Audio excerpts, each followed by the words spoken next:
Welcome, everybody, to video number 5 in our 10-part Life by You modding tutorial intro series. As always, I'm Willem Delventhal, one of the game designers on the team, and I am so pumped to talk with you today about region editing, aka making your entire own custom town that you can share with other players and or download from other players. This is a 10-part video series, like I said. It is split into 3 main sections: decoration and personalization. Go check out the past videos to talk about clothing and furniture editing. Now we're talking about lot and world design, and next we're going to talk about custom gameplay. Now remember, before we start, that everything here may well change as we update and upgrade the editors. Some of this might change, so watch the description for any extra videos or content we might link you to. All right, it's time to talk about region editing. Let's get started. So let's quickly talk about what a region actually is. You can think of it mostly as a town. A region is a little bit broader than that, though. So really it means a plot of land, a big old plot of land that an entire city or an entire town could be placed upon. All it really means is kind of like a map. It includes the terrain, the mountains, the foliage and things like that, in addition to those buildings. So you could have a region that's just a countryside, completely empty of buildings, or you could have a region that's a heavy cityscape, or you could have a region that's like a post-apocalyptic wasteland, the Wild West, or really anything else you could imagine and create in our engine. A player's entire save happens inside of one region. So when they make a new save, they're picking just a single region and they're placing their family and anybody else they create into that one region. So they're kind of like, they're going to have that post-apocalyptic playthrough, or they're going to do a Wild West playthrough, or they're just going to hang out and play in a, big old cool cityscape or something like that. For us to make a new region, just like the past 4 videos, we're simply going to start by clicking into the Create menu. Most of what we do today is going to happen inside of the region editor, but just like before as well, for us to make a new region, we have to start by making a new mod to save that region too. We're going to make that new mod simply by hitting that green plus button, and we can name our region whatever the heck we want, but I'm going to name mine Willem's Lonely Wizard World because, to be honest, I don't think I'm going to spend the 6 hours it would take to make a really cool, fully thought out world. So mine's going to be a little sparse, which is by design, clearly. I'm also going to take a second to enable Willem's magic potion stand for a specific reason. I'm actually going to use a mod in the creation of this new mod. Once I've done that, I can click into the region editor, and just like before, just like the past videos, once I'm in the region editor, I have a couple of options of how to edit stuff. I can click on an existing region, such as Sunshine Neighborhoods, and override it in order to let us edit the existing regions that are already in the game. So I could jump into Sunshine Neighborhood, also called Seaside Haven, and we could, delete the car dealership if we didn't like it, and then that would actually be reflected in the world. If we played Seaside Haven from here on out, or if anybody downloaded our mod, they would no longer have the car dealership in their world. We can also duplicate existing regions with our little duplicate button, or we can start from scratch, which is what I am going to do. So I'm going to hit the plus button, and then I'm going to name this the Willem's Lonely Wizard World. And then once I've done that, I can simply click Edit Region and jump in. So fun fact for you, the region editor is actually one of the most recent updates we did. That little pre-menu that you just saw is something that didn't exist before, that we only added because of all the comments you've been leaving on these videos. So thank you for leaving comments because it helps us make the game better. Now that I'm inside of the region editor here, you'll see that the world actually starts totally black. And that's because I have to begin by selecting a terrain. So a terrain is something, it is essentially the landscape. So all the hills, all of the mountains, all of the valleys, all of the rivers, that's our terrain. That's a game development term. If we want to make our own custom terrain, our own custom mountains, our own custom lakes, we actually need to do that inside of Unity. We would need to download Unity itself, a game development tool, in order to do that. However, in order to help those who aren't that advanced, we wanted to make sure that you could make your own regions even without that capability. So what you can do is you can select any of the pre-existing terrains and use that terrain, that empty space, for you to fill with your creations. We are not exactly sure which terrains you're going to get right off the bat, but you're definitely going to get Sunshine Neighborhood, and then we're going to try to include 1 or 2 more. So you'll have a couple of options, even if you don't want to edit your own terrain. So I'm going to, for the sake of this video, I'm just going to pick Sunshine Neighborhood, which you've seen many times before. We're going to use the same terrain that we've used in the other videos. I'm then going to go ahead and make sure to pick the matching nav mesh. A nav mesh is, or a navigation mesh is another game development term. You mostly don't need to know what it means. It just means it helps the characters walk around the world. You just want to make sure your terrain and your nav mesh match.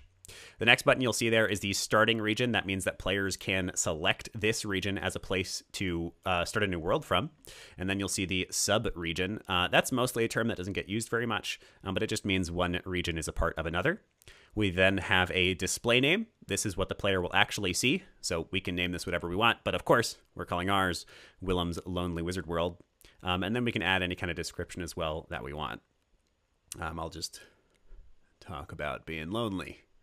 Yeah, that makes sense. The Edit Vistas button here at the bottom is one we're not going to talk about today, but basically that allows us to decide what kind of special views there are in our world. And the main thing I'm going to talk about first, you'll see all these buttons on the right-hand side of the screen. Those are all things that we can edit about this region. And as always, the best way to learn is just to get curious and start experimenting with them. See what happens, see what you break, and start over if you devastate everything. But first, you'll notice that this world is devoid of any buildings. All of the terrain and all the vegetation is there. And in fact, you'll notice it's a lot of vegetation compared to the regular Sunshine neighborhoods. And there's a specific reason for that. If we want to start placing actual buildings, we do so in the Lots tab. So we can click on Lots tab, and then let's find a good spot for a lot, maybe right here. And we're going to add a lot simply by clicking the green plus button in the top right of the screen. We can search for any lot we want. I was thinking I'd add a cafe, because you will need to think about needs satisfiers. So your characters need somewhere to go get some food. Your AI especially, if you have NPCs or townsfolk in your town. They'll also need somewhere, to use the bathroom, to have fun, to socialize, all that good stuff. So you want to make sure you have the lots in your region that can satisfy those needs. In this case, I'm going to stick a cafe because that'll cover food and water. And I'm just going to place it right here about. Let's get this lined up. And you'll notice that once I click, all of those trees and grass actually disappear. So our system will automatically clear out trees. So that way you can kind of like place this world in a way that you like. And you don't have to worry about trees getting in the way anywhere. I'll add maybe one more lot here. I'm thinking a grocery store because it's also a really important one for needs satisfiers. So that way all of our characters can go ahead and find, any food that they might need.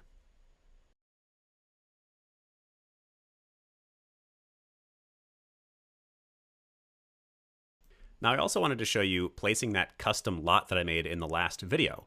As long as I have the mod enabled that has the lot saved to it, I can pick and place any lots that I've created that are in those mods that I have enabled. So you can see that I can indeed place my Magic Wizard Tower from the last mod tutorial video, and I can place that anywhere I want.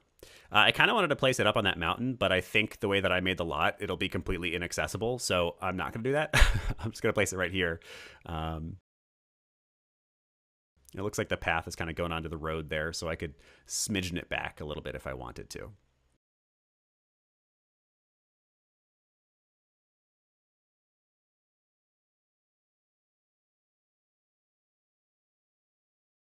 The very last thing that I need to care about for lots when I'm in a region is that you need a player spawn location. Basically, you need some lots that are considered starter lots, a lot that the player could pick as their home in this world. And so I can just basically add a couple of those default buildings, or of course, if I wanted to and I was spending more time on this, I could make a totally custom lot to do that as well. I'm just going to grab some of these barn houses and stick one or two around the world. Put one right here next to our Lonely Wizard Tower. Make it a little less lonely. And then I was also thinking, I kind of wanted to see what would happen if I place one of these barn houses like up on this mountain back here. And let's see how it looks up on top of the mountain. Oh no. Can you see that staircase there? Okay, that's interesting. So this is actually a tool that the developers added to the game, the engineers added to the game. Oh my God. Oh my God. Okay. Wow. Well, that's incredible. So what they added was effectively, we wanted to make it so that no matter where you put a lot, it wouldn't be blocked. You could always access your lot. So they made it so that it extends the foundations like you saw with my wizard tower, and it extends any entranceways like a staircase to touch the ground. So we made basically an endless staircase to get to Barnhouse B2. I love it. It's amazing. We're going to keep it. And maybe the engineers will get mad at me for recording it in this video. That is the lot editor. I'll now show you the objects editor, which is probably the thing you'll do second most often. in the regions editor. So the object editor is very similar to what you'll see in live edit mode, or even in the home builder mode, the home editor mode, where you're placing, beds and stuff like that in your home. Any objects can be accessed and then placed directly into the region. So rather than having to place them on the lot, on any lot, you can just place it and then save it to the region. This allows us to do a bunch of really interesting stuff. So for instance, we could just like stick a little construction sign here, and that way we have a little bit of extra like lore about our world. Maybe there's some dangerous place we don't want the player to go to or something like that. But we can also get, creative with this and do interesting stuff with it. I mentioned, by the way, foliage is one of the things you'll need to edit on the grand scale inside of Unity if you get more advanced. But I can do a little bit of foliage editing simply by adding them as objects just with the object editor. So what I'm thinking is I'm going to make kind of like a little grotto over here. I'm not going to spend too long on it. I just want to show you the kinds of things you could do. But I could like make a little semicircle here with some bushes, and then maybe I could stick some kind of light on it. Let's see what kind of light options we have. There are lamp posts. What did we call those? I don't think I like any of those. We could go with one of these little short guys. I don't like it. There's definitely lampposts. Just have to remember what they're called. Yes, there it is. Outdoor lamppost. Okay. So we could place one of these so that it is shining over our little grotto. So that might make the player easier, be able to find this area a little bit more easily or something like that. Okay, so that is the objects editor. You can place objects anywhere in the region and they will actually get saved to the region. A lot of the objects are mostly just aesthetic, like that construction sign, but some of them are also functional. So for instance, if I place a bus stop in my region, I will actually occasionally get deliveries of visitors to our town, which can help fill up the world. So you probably want to place a bus stop or two in your own world. And there are other objects, by the way, that have other functionality that's kind of similar. You'll just learn that as you play the game and as you mess around with the options that are in here. So for the next two tabs, locators and volumes, those are both much more advanced, and mostly you're not going to use those unless you're writing custom code. So for the most part, you can ignore those too. But of course, as always, the best way to learn is just to experiment. The sounds tab allows you to do exactly what you'd think. You can add sounds to your world. You can add some peaceful background music, but you can also add volumetric sound. So basically, sound that only appears in a certain place. Maybe you add some river sound effects or something like that. The last thing I'm really going to show you is the Troves editor. The Troves editor is something that I actually used a lot because I'm the guy responsible for the crafting in the game. So a trove is kind of like a little treasure chest, and there's a bunch of options you can see here that we made for you. So I could place an archaeology grave table, for instance, and you'll see I'm defining an area that this trove might spawn. So right now, the only area that trove is going to spawn in this tiny circle, but you can see I can expand out the circle and make it as big as I want. I can also change it over to a rectangle, and then I can drag these little corners to make the rectangle bigger.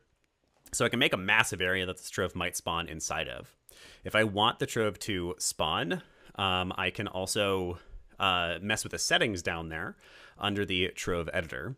So I could, for instance, change what the mode is.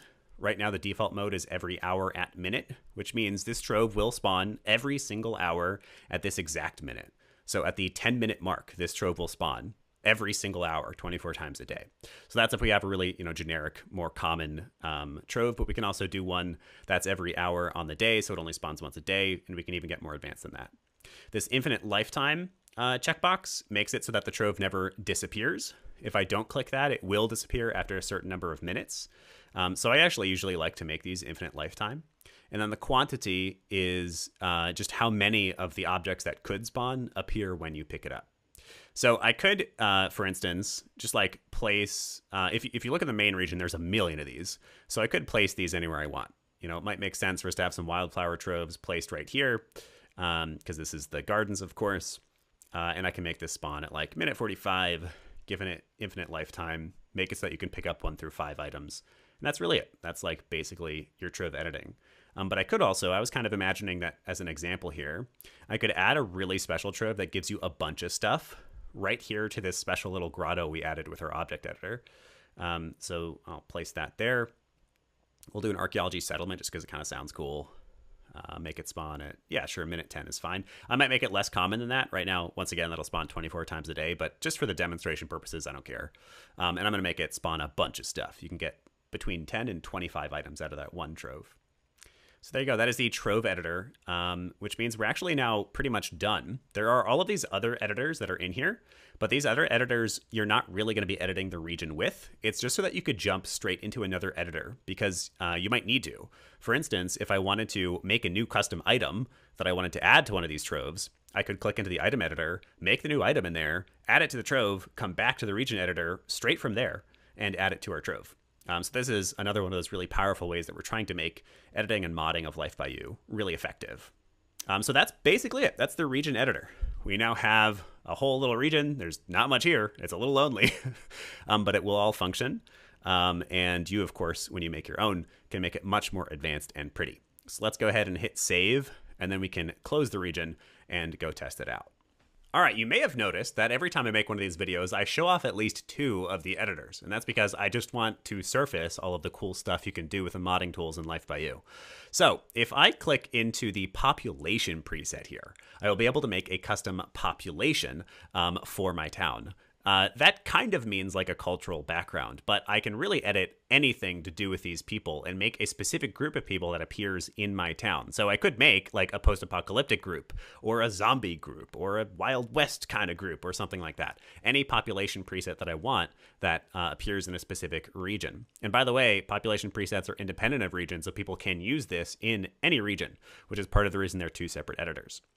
So I can play with all sorts of stuff, including skin color. I even kind of think that default white color is interesting. They look like vampires or something like that.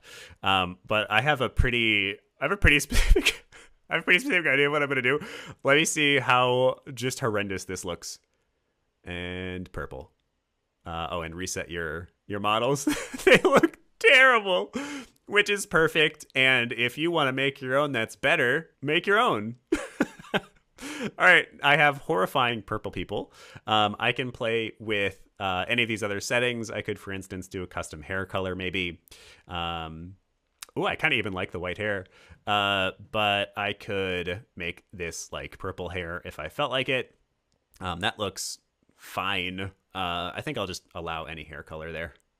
And then I could mess with some of the other stuff too. Like for instance, I can even pick which likes my population preset has, which I've always found really fascinating.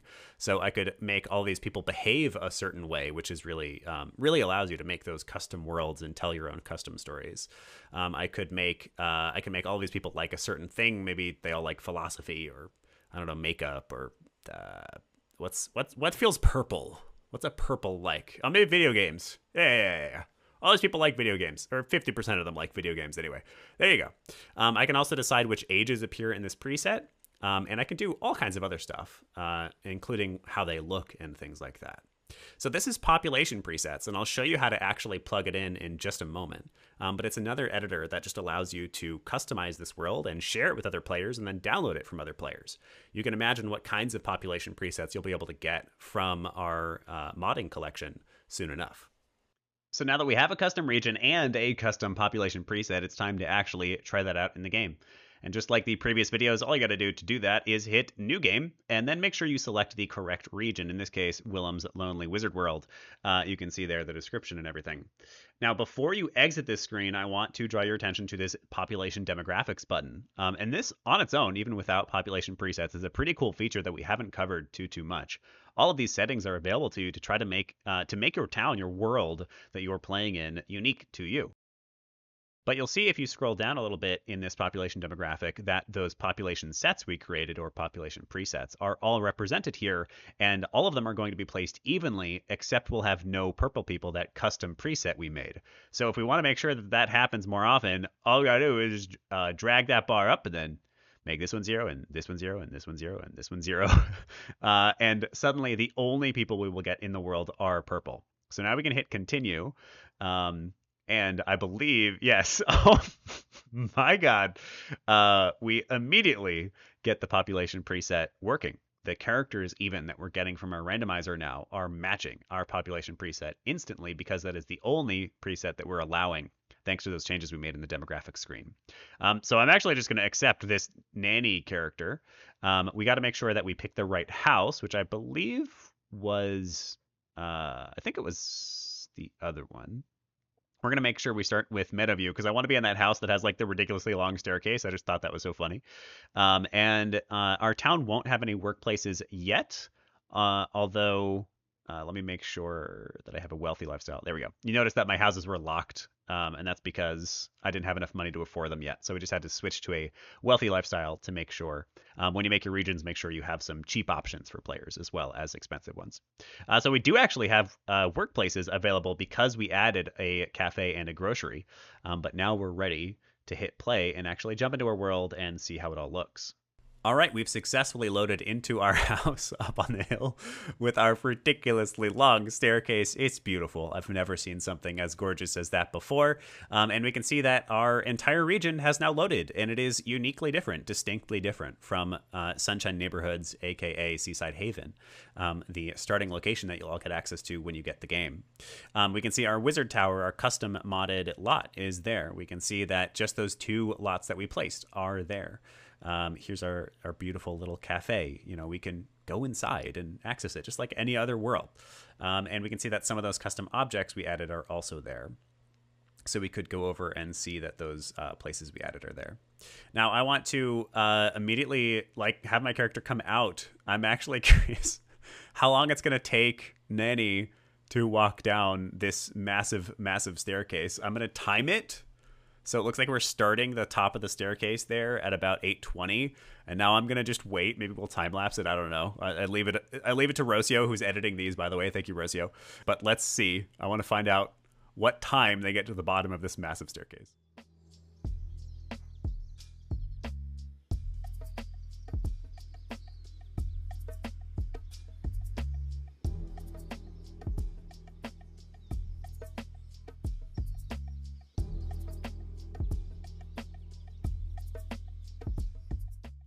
And time. So they got to the bottom at about 9:50. They started walking at about 8:20, which means that staircase takes them an hour and a half to walk up and down. Amazing. You can see the rest of our world is totally normal. And honestly, we don't need to, I don't really need to describe it too much to you because it acts and behaves like any other game. I could also, of course, go over. Why don't we go get that super special trove? So this is hypothetically, if we're making an amazing region, this is maybe a like a special spot that they discovered. We could go hide it way off in the forest or something. So here my character is grabbing the trove, and in just a moment that'll pop up.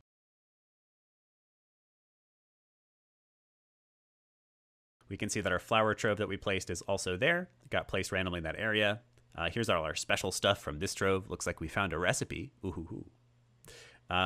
There we go. We got some cool troves. Amazing. And we have successfully, it seems like, created an entire region that is just ours. It is using the terrain of the existing town, but once again, if you do download Unity, you'll be able to make your own terrain if you wish, and I'll show you a little bit about how to do that a little later. I'll at least show you how to set up Unity, but otherwise you can use existing terrains. And by the way, that will include terrains that you download. So if you download somebody's mod that has a custom terrain, you'll also be able to make your own town using their terrain. So that is just about everything I'm going to show you in this video. I'm curious what all of you are going to make with the region editor. And I just want to remind everybody that there is more you can do. Like, this is already a bunch of tools. I think you saw that. But you'll also be able to do more in the Unity editor should you choose to download it and really get advanced in the modding, including making your own terrain, adding vegetation editing, and we'll do a Unity setup pretty soon. Video after next will be a Unity setup video for you. And that is going to do it for this video. That is officially everything that I wanted to talk about here. So before we say goodbye, a couple of last things, and that is number one, don't forget to use your resources. We really want to support people in building mods. We hope that this is essentially a tool for self-expression and for exploring your imagination. So if you're having any issues, come into the Discord and get some help in there. There's also going to be an FAQ soon on making mods, and there are even more detailed videos for those who are a little bit more advanced available as well. We will have a video coming soon on uploading and downloading your own mods. And also, our next video is going to be about making your own custom gameplay. I'm actually going to give you an intro on visual scripting, our own custom visual scripting language. And I know some of you just went, I'm out, scripting, oof. But I really mean it, that we have created a coding language that is pretty understandable, especially for the basic stuff. So I encourage you to come check it out and let me convince you that you too can script. I promise. It's crazy. I have a final thing to say, which is, of course, a design challenge. And this one I think is going to be a really fun one. I want you to draw out a map of a region that you want to create. So maybe you make that post-apocalyptic world. Maybe you make that Wild West world, or maybe like a fairy world or a magic world, or just a good old city with an interesting layout. I want you to draw a map of this region that you plan on making in Life by You. And then when you get your hands on the game, I want you to actually try making it. I want to download it. I want to play your worlds. I want to get lost in your own imaginations. That's like the best part of games like this. I think that's going to do it. This has been Willem Delventhal, one of the game designers on the team, and your modding tutorial video guide. I've had a lot of fun making these. Thank you for watching them. Leave me your thoughts and comments down below, and I'll see you in the next one where we talk about custom gameplay. All right. Goodbye, everybody.